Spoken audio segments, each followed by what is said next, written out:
A silly young cricket, accustomed to sing through the warm, sunny months of gay summer and spring, began to complain when he found that, at home, his cupboard was empty and winter was come.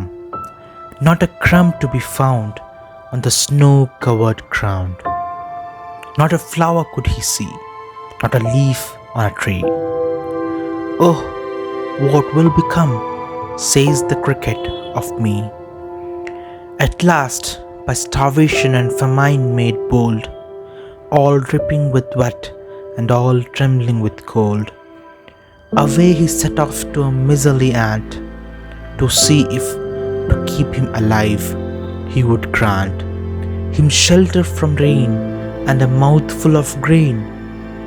He wished only to borrow, he would repay it tomorrow. If not, he must die of starvation and sorrow.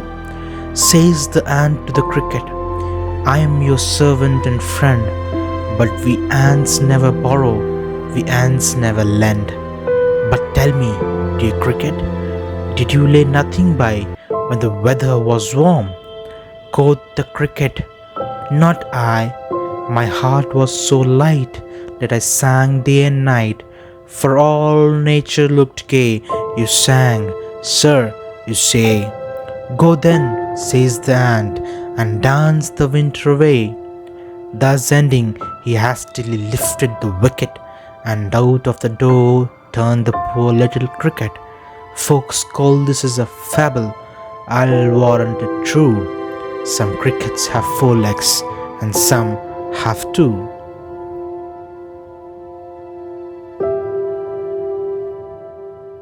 In the first stanza, the poet has described the character of the cricket. He says that the silly young cricket was fun-loving. He used to sing all through warm and sunny months of summer and spring. He was busy enjoying these days and did not bother to store food for the winter season. The season of winter arrived, and he had not saved anything for the cold winter days. He could not find food to eat, not even a small dry piece of bread. During winters, the earth got covered with snow and he could not even see a flower or a leaf on the trees. Seeing this, he got worried and wondered what would happen to him. The sign of starvation could be seen on his face. He was dying of hunger, and he could not find any food around him to eat.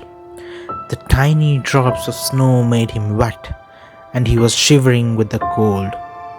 So he decided to go to the miserly ant to ask for some help from him.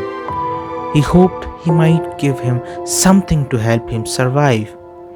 He requested the ant to provide him some food and shelter in his home, so that he could save himself from the rain. He also made it clear to the ant that he would repay the grains. He said he needed this help, otherwise he would die of starvation and sorrow. After listening to the cricket, the ant said he thinks of himself as a servant and a friend. But ants neither borrow nor lend anything. Further, the ant asked why he had never thought of storing food for the winter season. The cricket replied to him that he had never thought of the future. He was busy enjoying the pleasant days and did not imagine that he would face such difficulty during the winter season. He sang songs days and nights and spent the summer and winter seasons enjoying them and having fun. The ant then told him to go from his home and sing and dance all through the winter. The ant thus put an end to the conversation and pushed the poor cricket out of his home. The poet says that people call this a story, but it happens in reality. Many humans spend their life similar to the cricket and do not prepare for the future.